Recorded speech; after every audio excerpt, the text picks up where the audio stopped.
responses, delighted to be the AdTech keynote sponsor once again in Sydney. For those who did not get a chance to see this morning's keynote, my name is Paul Cross and I'm the President of Asia Pacific at Responses. We enable many of the world's best brands to effectively execute campaigns across email, mobile, social and display. Our vision is where every communication with your customer is individualised and orchestrated through the right channel. This morning, Chris spoke about the importance of unique content in driving consumer experience. And this leads to our next keynote, which is ambitiously titled Marketing 2.0, How the Live Stream and Technology are Transforming Business and Society and What It Means for Marketers, presented by Andrew Lark, the Chief Marketing and Online Officer at Commonwealth Bank. And I just want to call out that Andy's title is fantastic. It's The Shape of Things to Come, where the concept of content and message and the channel is coordinated by one marketing leader.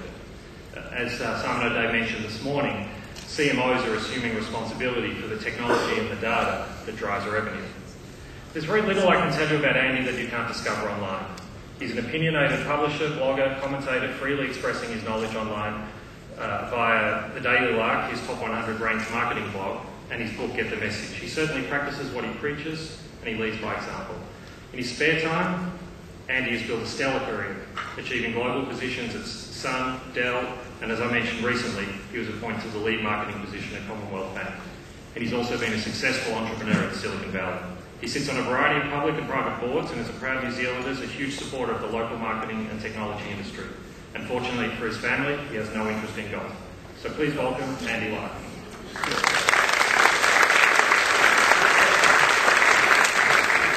Okay, we're going to fly through this. I'm just going to look for the pickle here. There's meant to be here it is. We're going to motor through this and hopefully have some time for questions. So at the end of it all. This is sort of a speech I've been giving for a couple of months down under here. So for those of you that have heard me talk before or seen this somewhere else, I'm kind of vaguely sorry, but I'm just too lazy to update it. But I'll keep treating the message so that there'll be different words to go along with the pictures. But I actually, in all seriousness, think that the principles I'm going to sort of talk about today really do matter, and they're actually very, very consistent with what I think the future of marketing is increasingly going to look like. And that's really driven by technology. Nearly every business out there, I think, is going to be radically changed by technology, and if you sort of doubt that or you don't think that, and occasionally I'll pick up the paper down here and I'll read about the old retailer saying, you know, no, we don't believe in that online thing and it's really never going to happen. And I just sort of sit there and smile and short their stock because they're not going to be around. And, you know, if 10 or 15 years ago you'd told me that, you know, people like Barnes & Noble might not be around or any of some of the biggest retailers in the US wouldn't be around, I would have doubted it, but they're gone. And really it all started back here in this sort of bridge between sort of the traditional PC era and the internet era. And Google kind of solved that. For those of you that are old enough to remember, the only way we found out about stuff on the internet was when someone emailed us a website, right? People would email you the website. They're like, oh wow, that's cool. And then everyone would email it around. Well, Google kind of fixed that and search became the new marketing engine. It still hasn't changed. When you look today, at where your dollars are going in digital, it's Google, right? But that's going to change pretty dramatically. Google should do pretty well in this new era as well. What's really interesting, when you look at the players across these eras, they don't go away. There's still a Wang out there, there's still a IBM out there, there's still a HP out there, there's still very, very old, mature companies survive these waves. They just get built upon by other companies. And in this virtual era, data is going to rule. I would argue that in the future conferences like this, you're going to have to figure out where you fit the mathematicians, the big data people, the analysts who are plowing through this stream that is emerging, because we're going to have to live in the data.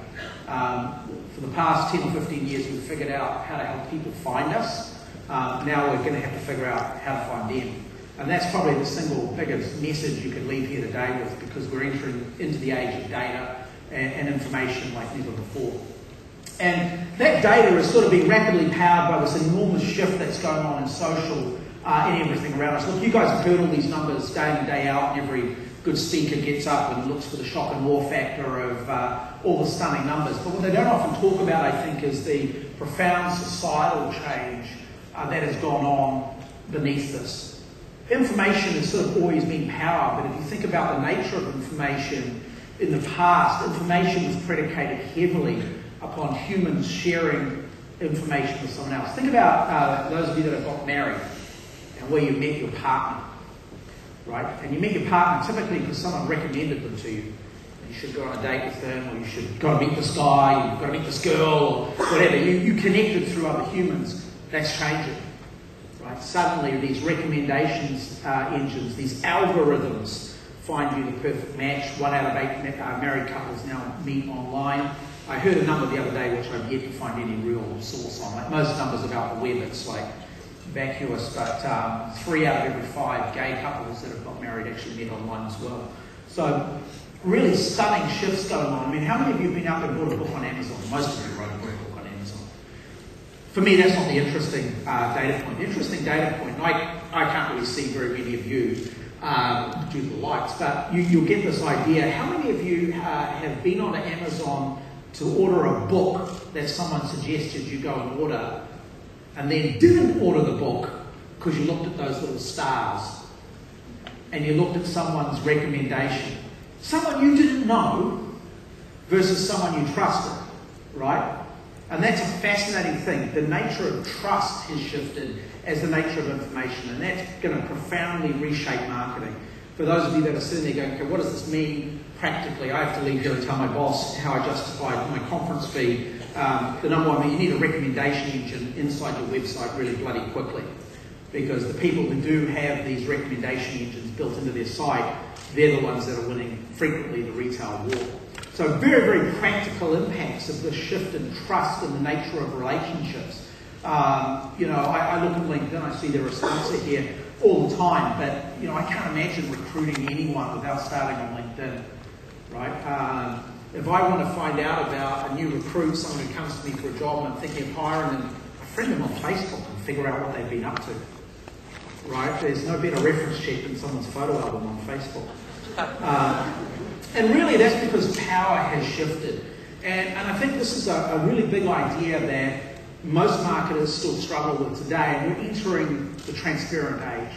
We're entering an age where there are no secrets. And you know, the old saying, sunlight's the best disinfectant, I think is going to become the watchword for most good, healthy brands out there. And that's because power shifted. And this goes way, way back. I mean, the thing I love about social media is I can actually talk about the very beginning of it, because I was there sitting in Silicon Valley with the Stowe Boys of the world, the Mark Zuckerbergs of the world, and we were figuring out what the heck was going to go on next, and we were building blogs and building tools and doing all this kind of stuff. And it wasn't us that actually did anything. What actually happened was people started writing. People started talking about their lives. And what happened was a woman like this, with a blog here, she was writing about her life as a working mum in Salt Lake City, and she had a really lousy experience with a washing machine. Now, at first you just sort of dismissed this as the rantings of another social psychopath who's really dissatisfied with their product experience, right? So you may not ever have to suffer like we have to not ever buy a Maytag or repeat our Maytag experience has been a nightmare. Have I mentioned what a nightmare our experience was? And you sort of dismiss this and just sort of go, okay, she's just not happy with a washing machine. And then you realise she has 1.5 million followers, right? And every one of them has, on average, 142 people following them. And you realise that roughly she's talking to Australia on a daily basis. So these networks of influence suddenly blew up around us. And still to the day, today I find most people don't quite kind of grok the size of the networks that are being built around their brands and around their businesses, and how you activate that network, how do you activate that community of interest. And in fact, it's what led me back to Dell, was the dissatisfied rantings of a blogger, and it really reflected the nature of this sort of expression economy we've entered into. And I would argue probably one of the biggest shifts most marketers struggle with is this idea that for the last 25 to 30 years, we as marketers have become experts in transmission. We've become experts in how do I thrust messages down your throat? How do I send stuff out? Everything we've done has been a permutation of transmitting stuff to people. And now suddenly we're having to manage other people transmitting stuff about us. And that's not something we're very used to, because we've traditionally controlled all the communications channels, right? We've controlled the media, we've controlled the media buy, we've controlled everything. And suddenly people who we can't actually directly influence. Right? It's really hard to take the person with 1.5 million followers out for lunch, because there's a lot of followers you'd have to take with them. But how do you manage this expression economy? Because it's actually a pretty good signal of net worth. And I was sitting talking to some stockbrokers the other day at one of their little conferences they were having, and I was saying, do you actually look at how people are rating the stocks you're recommending? You're recommending the stock as a really good rational buy, but when I go look at their ratings online, they're terrible. People don't like their product. And are you actually looking at the expression economy that underpins value? So if you take a look then at sort of what drew me back into this phenomenon was actually a guy called Jeff Jarvis. This is Jeff writing about Dell. He had a really bad product experience. This is his original post, right, that resulted in social media being adopted at Dell. And I'll read you the final line. You probably can't read it here. It says, Dell sucks, Dell lies, put that in your Google and smoke at Dell. What is an archive exploit virus, blah, blah, blah. So he's pretty pissed off, right? And my main message here isn't that Jeff sort of got pissed off, but my main message here is that most companies don't change unless they're confronted with crisis. So the best way to get any company to implement social media is to create a crisis, or the belief that there is a crisis and things change fast. This actually spurred a huge revolution inside Dell around social, enabled us to build a social program and to get it turned around. But at the heart of the issue here is, how do you change culture inside businesses? How do you change culture from transmitting to listening, right? How do you change cultures from one in which you serve the customer into one in which the customer is actually expressing stuff about you, right? Where you can control a customer to a culture where you have no control over your customer. So a really big shift going on here, but it's also underpinned by some other big shifts. Attention has absolutely shifted to the mobile device and the mobile platform, right? It's shifted even more dramatically down under. Technically, I actually believe this number is closer to 120%, right? Because most of us have 2 smartphones, not one, right? But really profound shift to customers online. What that actually means, though, is that most of our core businesses are becoming companion activities. So you think about banking. In the past, I want to do something with my bank. I'd look at my calendar and I'd go, well, I'm going to have to stand in line and I'm going to have to go down to a branch. And okay, I'll do that on Thursday at 10 in the morning because I figure everyone else will be away from the branch and that'll speed things up and I'll go down to the branch. Now what do? You sit in front of Downton Abbey and you open up your iPad and you pay bills. You do it while you're doing something else. And it's the same with Twitter, it's the same with, these are all companion activities, right? The beauty of Twitter is, for me, not in the 140 character limit, it's in the fact that you can do it while doing something else. Right? It doesn't require any form of dedicated focus. And you step that through and you start looking at the dynamics of users online, right? And it's pretty profound. 80% of mobile users today watch TV with their devices in their hand. Right? Very few of us have comprehended that in terms of the advertising we do and the response we're looking to generate with someone. In fact, if you take it, I'm trying to get these slides to go forward. Take a look here. That red line is logins during the royal wedding to NetBank. And the blue line is the normal login pattern.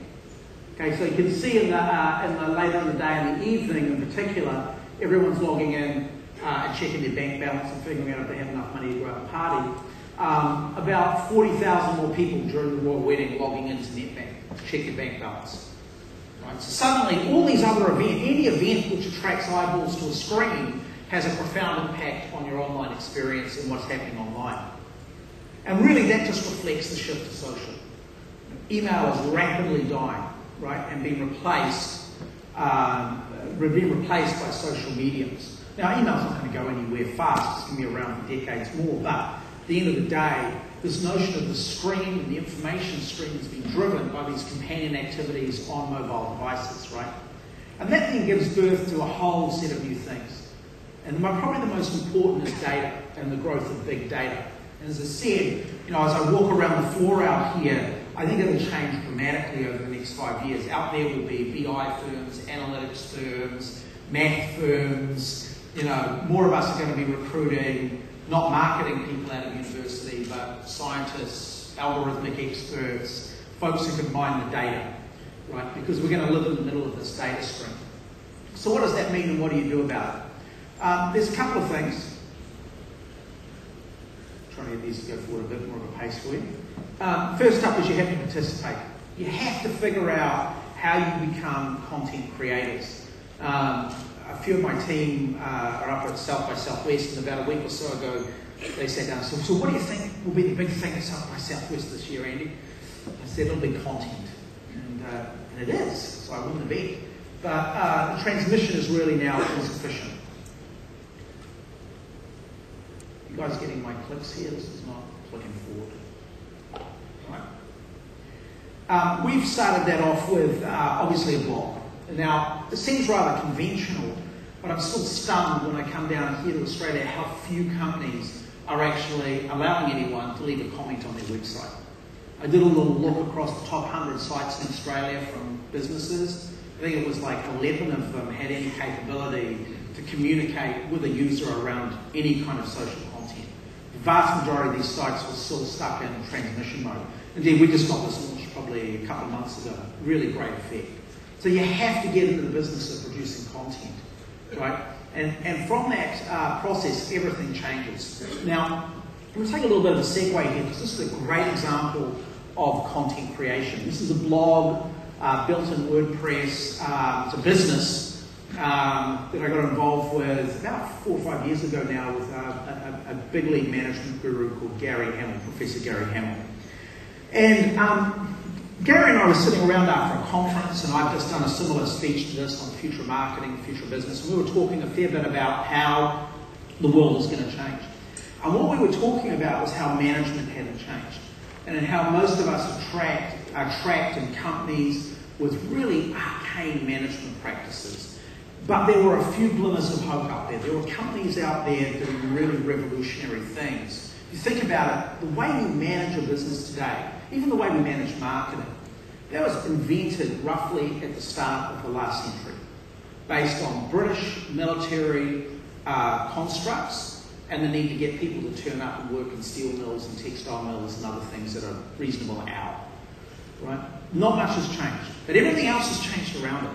And what we found is we open sourced management and got folks contributing to the site. You go to the site, it'll blow you away. I mean, the richness of the content and the data on people hacking very traditional businesses is revolutionary. So some of the things you'll find there are like, why do you still have an expense policy?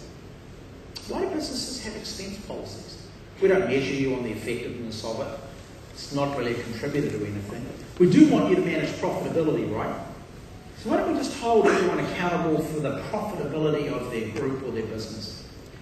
But what we will do is we'll make every single expense claim available on our website. So every other employee can see everyone's expense claims, and we'll stack rank the big spenders. Now, most employees think that's a really terrific idea. It's the CEOs, for the most part, that sort of go, that sounds really terrible to me. So yeah, the very people who don't actually support the goals don't support some of those. Other companies are doing all kinds of things. You look at some very traditional businesses, one of the oldest businesses in the world, Gore-Tex, right, makers of your ski jackets and stuff. They use social tools to allow employees to select the managers. Right? If you want to be ranked a good manager there, your employees vote you into management. They say this is the person best suited to lead us. Right? That's the way it should be, not the other way around. So these same principles of openness and transparency and participation apply right through the business. This is Yammer, a tool we use, a Twitter for the inside of a business. And it's really interesting because it changes the management dynamic. It breaks down the boundaries. So when I'm putting together this speech and I'm saying, right, I want some great examples of the work we're doing in social, I don't send an email to the guy that works for me, really good guy Andy Morel, who runs all the stuff and say, hey, get me a PowerPoint presentation. I just go on Yammer and say, hey, I'm doing this speech. Can you give me updated data and good ideas and thoughts of stuff I might talk about? And suddenly all the employees are filtering ideas up. Right? So you've immediately changed the management dynamic. And that's sort of a big message to you. All of these trends are not about, Facebooking friends or Twittering away. These are about really profound changes that challenge a lot of the very traditional ways in which we've run and operated as a business. Idea Bank just closed this competition last week. We went out and said, why don't we ask people to vote? Give us ideas and allow them to vote on them. About 590 really well thought out ideas for us as a bank, and thousands of people voting on those ideas. Right? And now we're going to go through and take the top voted on ideas and select the ones that we're going to go and implement, and we're going to give the biggest idea from a business impact standpoint $10,000 prize. So we sort of crowdsourced innovation. What's really interesting about this is the ideas that get voted on the most are not the things you're always inclined to fix first as a business. The number one idea that got voted on most was around services for the elderly, right? So help me better manage my mum's finances now she's in a rest home, those kinds of services. Really interesting, not something we would have thought up tomorrow morning, you know, as marketers, most of them under the age of 40. But is something we'll now go do as a result of customer input, right? All based on social technology. This one's based on the idea platform from Salesforce.com. This is Community Seeds. This is the first Australian winner of a Facebook Studio Award. Only one of 11 awards given in the world to some of the best Facebook programs launched. This is another great example of democratizing traditional processes in business. And I ultimately believe everything gets democratized in this new world. So you think about the way a large company might give away its sponsorship dollars or its community dollars, right? What would happen? The executives pick their favourite charity or cause, and they give the dollars to that charity or cause. What we did is we picked a few that were obviously good, we liked, we vetted them to make sure they were legit. We put them up, about 12 of them up on the site, on a Facebook site, got people to go and vote, and allowed the community to select it. Huge engagement, matched it with physical events in the market. One of our biggest learnings from all of our work inside Facebook is that old saying, all roads lead to digital. You need a road to get to digital. Doesn't mean traditional media is dead, but we know physical events coupled with Facebook are hugely powerful. And it's all then about generating community, about generating content, and driving participation in the brand platform. Here's another example of this. This is Facebook Deals, another program we launched. What we did is we went out and we said, hey, we want you to come and open a new bank account with us. When you open your new bank account, pop into a branch and check in using Facebook Places. Like us in Facebook, check in on Facebook Places. When you do that and you maintain a minimum account balance, right, which most of us want to do because we don't want to pay fees, we'll give you 2 free movie tickets every month for the rest of the year. And we thought, this is pretty cool, this sounds pretty easy to do, we'll go do this. And we thought this will take about, 30, 40 days to sell out. Target 4,500, 5,000 accounts, take 30, 40 days to sell out. Cool, we'll go do it. We've got some print advertising around it, we had lots of digital advertising based around it. Thought it'd be really cool. We'd have a bit of time to train up the branch network. Sold out in 3.5, 4 hours. Long. And in fact, our biggest problem with Facebook is it's so wildly effective, we don't often get the brand halo we would have hoped from having promos or campaigns in market for a longer period of time. So that's the first thing, drive participation. Participation yields huge results. The ROI is just outrageous when you get that right. Next up, find your place. And your place is going to be on these mobile devices. And the key lesson here is that if you don't have a mobile strategy, don't worry, because you will pretty soon. And if you don't, the girl that replaces you, they definitely will. But these are not just smartphones. They are fully integrated devices. GPS, NFC, the full kit and caboodle wrapped into one device. They are hugely, hugely powerful.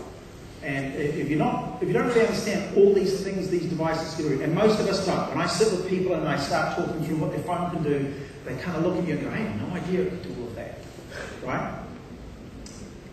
This is Ka-ching. I don't know how many of you are Combat customers out there, but if you are, thanks. This is a world first we just launched at Christmas. And Ka-ching is really interesting because it does 2 things. You don't need the NFC bit, but if you want to have it, then you turn it into your wallet. So basically, I've got my iPhone now, I go and buy a copy, I tap and go. Don't get my wallet out, don't take my credit card, don't take cash. Everything's done from the phone. And I got to tell you, as a marketer, when you build something, that when you walk into a coffee shop and they go, oh, that'll be whatever ridiculous price they're charging. In my case, normally like $4.50 for a coffee, and I go, yeah, sure, I'll just tap and go that. And you hold your phone out and tap and go, and everyone goes, how did you do that? It's pretty cool, right? And so really exciting. It has a whole lot of other stuff in it, but it's a great example because it uses the GPS, NFC chip, uses all the technology in the phone to deliver a service. It integrates with Facebook, so you can pay friends inside Facebook. Integrates with email, your contacts, your mobile, pay to mobile. I get home at night, and all of us do this. You do the normal tap and dance. You don't have the equally outrageous amount to pay a babysitter in Australia. So you can just ka-ching straight to their mobile, the $60 or $70 you owe them. So if you want a ka-ching case to go with your ka-ching and you're a CBA customer, open a CBA account if you're not. Download ka-ching, send me just an email with what you'd like to see next in the ka-ching. Best 10 ideas to get a case. I did this speech a couple of weeks ago at a conference, and I completely underestimated the amount of people that would send me an email, so I've had to limit it to 10. But send me an email anyway. If it's a really good idea, I'll probably send you a case because I just like people to be customers. So, and I'm happy to send you an NFC case. This is another great example of that, using the GPS to deliver property messaging in where the ATMs are, what branches are open around you, connects you to all your other apps. This is our property app. I don't know how many of you have used this. It's very addictive once you get it. You can walk up to any property in Australia, hold the camera up, it'll take a shot of the property, match that to a database with the GPS data, so it'll match image and GPS data. It'll then give you all the latest property data on the house, who owns it, how much it's worth, how much you can buy it for. From there you can decide whether you'd like to go knock on their door and try and buy it off them. Very, very good for figuring out how wealthy your friends are. Which sort of gives rise to this concept of every one of you will end up with a marketing command centre.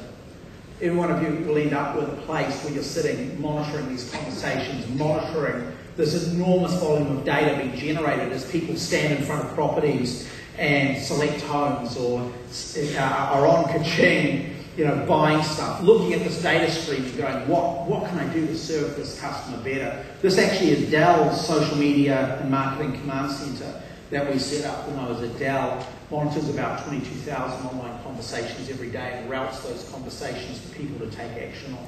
So fully integrated into the CRM platform.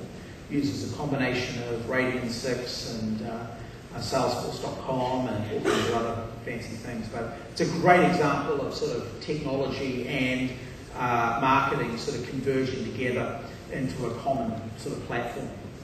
Okay, I'm going to move along at a bit of a clip here.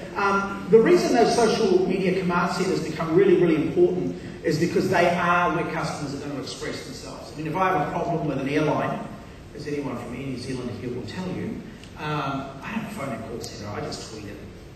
There's just no point. Why would I wait 20 minutes for someone to answer the phone when I can tweet and they'll phone me on my mobile, right? And increasingly our customers are using, particularly Twitter and Facebook, as customer service channels. And so we have now had to create dedicated social teams who sit and respond to customer needs online. Some of it's very proactive. Some of it's not the customer saying, I'm really pissed off about this, or I'm happy about this. It's the customer says, I've lost my credit card. I'm in the mall, I've lost my credit card, no shopping, not happy, it's Saturday. We see that, we can target that customer and say, which mall are you in? We'll get you a credit card in 30 minutes or less. We can be very, very proactive. It's all about how you create those wow moments, those moments of just absolute delight for the customer that become part of your storytelling and your messaging going forward, right? And that's why those command centers matter. So, I'm going to speed through these next sections here, but you'll get the idea. This all leads me to the third thing, which all of this becomes a key part of a content strategy. Now, content is a really interesting thing because we as business leaders, business managers, as marketers, have had to deal with facts for a very, very long time. And on the whole, people hate facts. Facts are like really quite boring. They're much more into the storytelling. And I would argue that, and you guys have all heard this, so I'm not going to dwell on it, but we as marketers need to really figure out how do we turn these websites, these blog sites, these communities into storytelling weapons YouTube works so well is because there's no words, which means there's hardly any facts, right? It's just full of rich storytelling and imagery, right? So the storytelling actually becomes really, really important, and that's a challenge because so much of what we do kind of looks like this. This is the launch of Windows Vista. You see the tagline, the wow starts now. Look at those guys. Not a lot of wow. Right, and so I actually do think that the future looks a lot like this. It looks like those people who grok how to build their brands online, how to tell great stories, how to generate content, they win.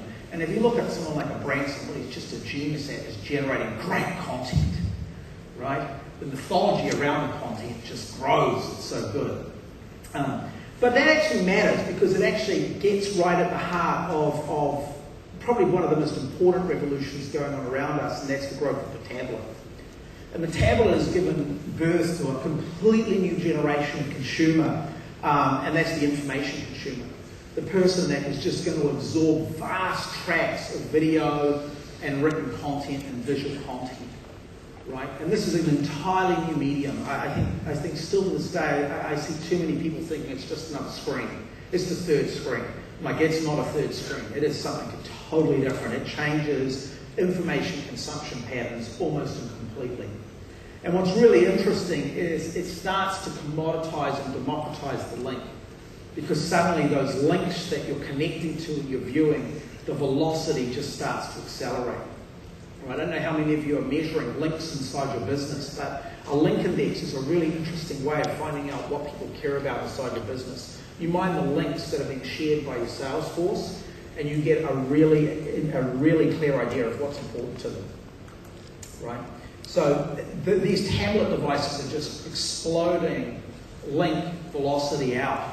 At the same time, they're exploding content velocity out, and what you just find is those people that are blogging, that are generating the content, increasingly from tablets, have far more index pages, and guess what?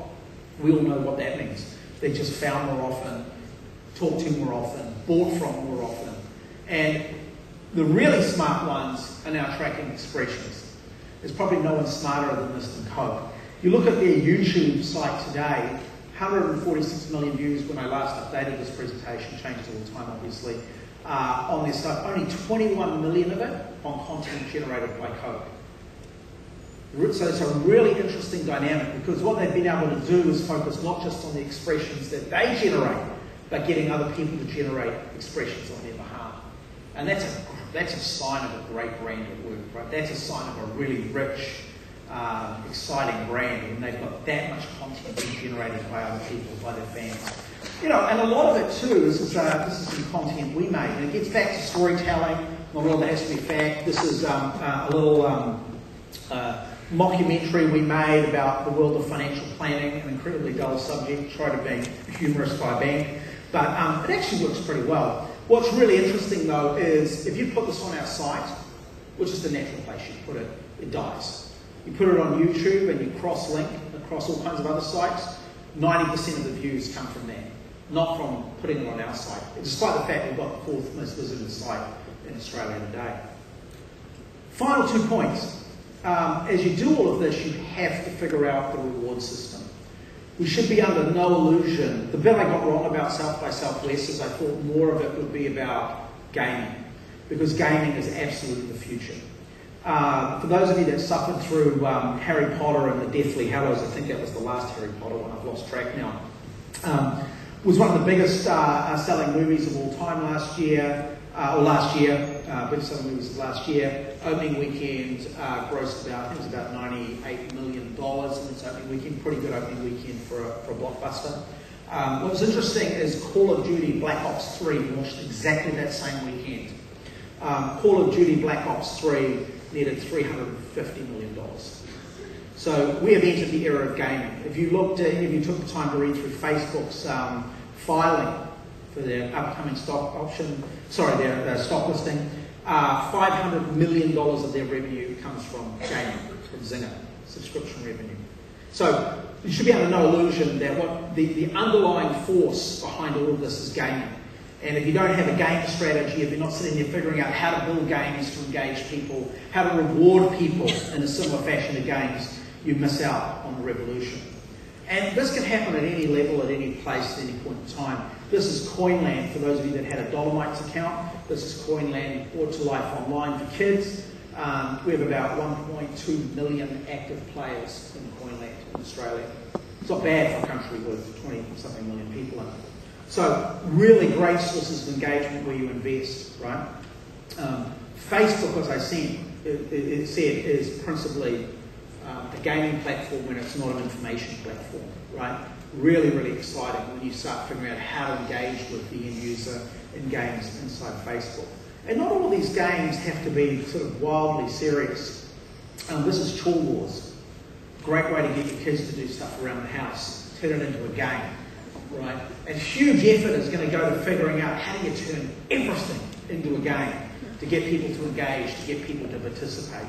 I was with a big retailer, a supermarket chain in the US. They have a really cool little game that they actually had to take down because it got so dangerous. But it would track the velocity of your shopping down any given aisle and show you what your speed was relative to other shoppers. And it was like really addictive because you'd get in the aisle and you'd be like, all right, 4.1 seconds, I'm going to do it. You know, off you go. You get to the end and you're like, awesome, I've just beaten all these guys. Yeah. But it's incredibly addictive when even the most mundane thing gets flipped into a game, right? This is just our 100th anniversary, our centenary. This is the Time Vault, a game we built inside Facebook, 11,000 registrations. What's really, really interesting is the linger time and the engagement time of brands through games just goes through the roof. You know, 2.5 minutes interacting with the Vault. 2.5 minutes, you know, and you just look at the volume, you know, that gets generated around it, the cross-linking, the clicking, everything that goes on around those people. We had another game we had up which has had 20-something thousand players, 28,000 players on it, which is our Plot the Shot game we launched around the cricket inside Facebook. I think the average linger time on that was about 3.5 minutes. And it's just outrageous the engagement you drive at very, very low cost, simple to do. None of this costs hundreds of thousands of dollars. This is all in the tens of thousands of dollars to implement, right? This is not huge amounts of money to go do.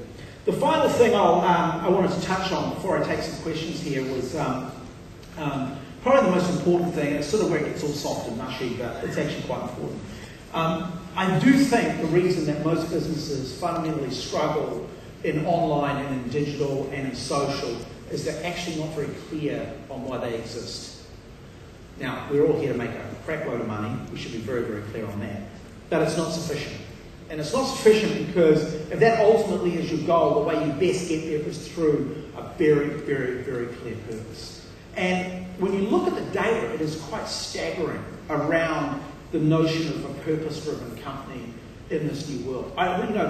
I was sitting with an executive the other day who works at Facebook having a chat, and he said, Andy, you know, why do you really like Facebook? And I said, well, you tell me why you like it. He said, I really believe in this idea of transparency. I really believe that we can make the world better by making it more transparent and enabling people to connect. And you know, over that conversation, about 30 minutes, where we talked about why I'm passionate about blogging and Twitter and Facebook and what it all means, I don't think we once talked about the fact he was about to become stinking rich, but, you know, probably helps him a little bit. That's not what motivates him. What motivates them every single day is this idea of their purpose and what underpins them. And that's really common amongst all of these successful brands online today. And so when we look at our games, when we look at the blogs we're building, we built a game recently called Investorville. Our first question was, what's the purpose? What's the purpose? What's our purpose here? And our purpose here was to help people make better financial decisions and help them moving forward in their lives. That was the construct for the game. And how would you do that through a game for people who want to invest in properties to teach them about how to invest smartly, right?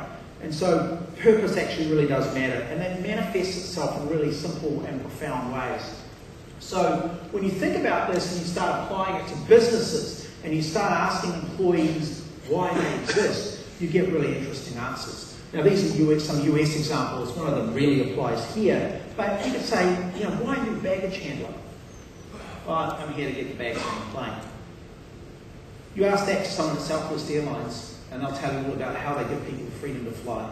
Every single one of them can generate a blog post. When I launched Southwest Airlines blog in the US many years ago now, we actually went out and said to the whole company, who wants to blog? We had baggage handlers saying, I'd love to blog about my job and how I help people get on planes faster and how I give them the freedom to do things and blah, blah, blah. And so all these stories just poured out of the system, right? Because people were passionate about purpose. This could easily apply, I think, to a couple of big retailers here. This is a big supermarket vendor. Right? Do you negotiate with people so they give you the lowest price possible so you can pass that on? Or do you improve the quality of life for millions of Australians by helping them save money? I go to Aldi every now and then, and that's Aldi to a T. But that's Walmart in the US. That's why Walmart's there. This last one's the opposite, right? Imagine you're the most profitable retailer in the world, the highest sales per square foot, highest same-store sales. If you met an employee from this retailer, there is no way they think that that's their company's purpose. They have way too many tattoos, piercings, dreadlocks, hippie-looking clothing. That's Whole Foods, right? And they believe firmly in the purpose. So I do think we as marketers have to come back to the notion of what do we do? What is our purpose as marketers? And I know that's all soft and fluffy, but I think that too often we as marketers get lost in the notions of, and we have to some extent get lost in the notion of leads and dashboards and revenue generation, all the stuff that matters to a business. But at the end of the day, when we go build something like we built with Kaching, our starting point isn't necessarily just how much money can we make here. Our starting point is how do you delight a customer and reflect what they're trying to do in their lives? How do you make their lives a little bit better by enabling them to split a bill easier, to pay for something when they've left their wallet at home, to pay the babysitter the $60 you owe because you don't have any cash left in your wallet because you blew it all on that last bottle of wine or whatever you bought. But, it's those little things that make a difference. And I think that's a big challenge for us as marketers, is to really come clean on why we exist inside businesses and the difference we're going to make, not just to the business, but to the customers that we serve. And so as you think about that, I'd really encourage you to sort of ask, okay, do you really reflect the change going on around you? And often I'll sit with marketers and I'll get asked questions like, Andy, they don't give us iPhones and iPads. I'm like, shit, they don't give plumbers wrenches either, but they seem to turn up with them, Go get on top of the revolution that's going on around us, because if you don't, someone else will. And you've got to reflect change going on around us, and it's radical. You're right in the middle right now of one of the great technology revolutions that we've seen, and we will see at least for the next 5-10 years, and probably one of the luckiest countries on earth. So take advantage of it. It's one of those once-in-a-lifetime opportunities. So with that, I'd be happy to take a couple of questions. Yeah, I can't see you very much. There's a question down here. You shout it out and I'll repeat it.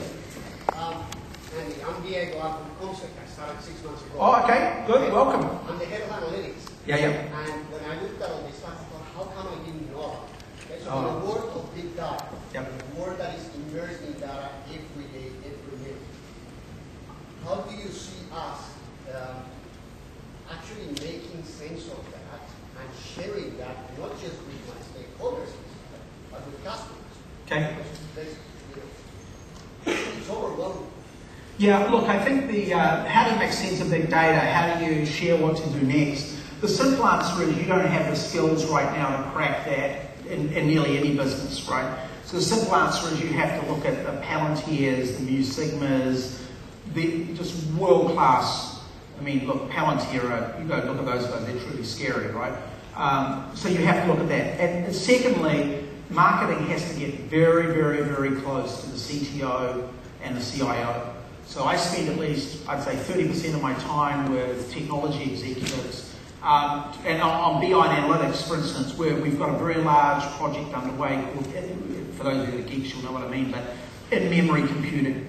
So moving the database into a Hadoop cluster in memory means suddenly we can analyze 10 billion records in seconds, right? So huge data pools, right? And I think the future of marketers is really getting their head around these technology shifts and being right at the forefront of working with the CIO and the CTO to get technology. You're going to have to look, you want to know the biggest single problem faced by every marketer on earth. I guarantee it's this. It's the classic Pareto principle. 80 to 90% of your budget is going to doing exactly what you did last year. And none of us can figure out very easily how we stop doing that. Right? Because it's bloody hard to go back to the business and go, you know those ads we've been running on in print newspapers and stuff? No, I'm not going to do that anymore. What? You know, we've been doing that for 20 years. You're going to stop? It's hard, right? So you have to find the break where you can take 10 to 20% of your budget and start allocating, however small, and start allocating it to innovation. Because if you don't, you never ever break this vicious cycle we're all stuck in, where 80 to 90% of our dollars go to doing exactly what we did last year. Because none of us have that pause in our business where we can completely restructure the budget, restructure the investment portfolio. So it's really hard. But that's the central issue, right? If you can crack that, then you can go invest money with Palantir or use Sigma or big advanced DI shops, and you can go buy an in-memory processing machine and do clustering, do BI analytics, all kinds of good stuff. Yeah. And so I think we got another question down there. Yeah. Andy, thanks for the presentation. I love the way you bring the outside into the company. There's a guy called Bob Greenberg from RGA in New York who's one of the thought leaders. He's very focused now on what he calls participative ecosystems, so changing everything around. Where do you think it can go in the future, and how far can it go? Oh, I think they're, in fact, it's really funny. I promised I'd write a book about this, and so my wife, who knows how to write really well, I gave her all my presentations. And the very first presentation I wrote on this was about 16 years ago in Silicon Valley. It was entitled Participate or Die. And it was basically how the companies with the richest ecosystem of participants win. And so I think that's absolutely what these online communities are about. And if you look at someone like a Dell, we looked at the richness of the technology community, and the whole social business case originally at Dell was built on the fact that if we can harness the power of these participating community members to solve other people's problems, you save tens of millions of dollars a year in service and support calls. So it's not only just cool to do it for things like IdeaStorm, but there's really pragmatic outcomes like cutting your service and support costs dramatically because other people will solve other people's problems. Yeah. Good question. If you've got a question, can you just go to the mics over on? Well, you can shout. I'll shout. I'll just, you can't get out. Oh, you can. All right, shout it out. I'll repeat it. You were talking about your views of content. Can you elaborate on what you see happening in content and where it begins and ends? Well, I think most of us are still struggling with the idea that we have to generate all the content. So I think increasingly we're going to look to plug into content networks and content syndicators. There's some very, very smart outfits doing this. If you look at Percolate, really interesting little startup out of New York doing really sophisticated content syndication, content distribution. If you look at Federated Media, probably the gods of it in the US market, really advanced community building around content. But there's no question we can't create all the content. And so I think building community managers in-house that know how to syndicate content, build stables of contributors is going to be important. But when you get to scale, you're going to have to get into content syndication. I think more of the publishers are going to get smarter and smarter. If you think about it, the entire publishing industry has been built upon one of their core constructs is that most content has the shelf life of a banana. Right? Well, it only has a shelf life of a banana in the context of the actual media, in which it was published. On my site, it looks like something completely different. So I can actually take content that someone else regards as valueless and add value to it because my network is new and fresh. You may not have seen it. So I think it's a huge area for us to go and grow. We've got time for one more at the back. Hi, my name is Teresa. I'm the founder and director of FM+E. I was wondering, what do you think of social media and digital marketing in the Chinese or Japanese markets? Oh wow, they're like two radically different places. Look, let me talk about the Chinese market first.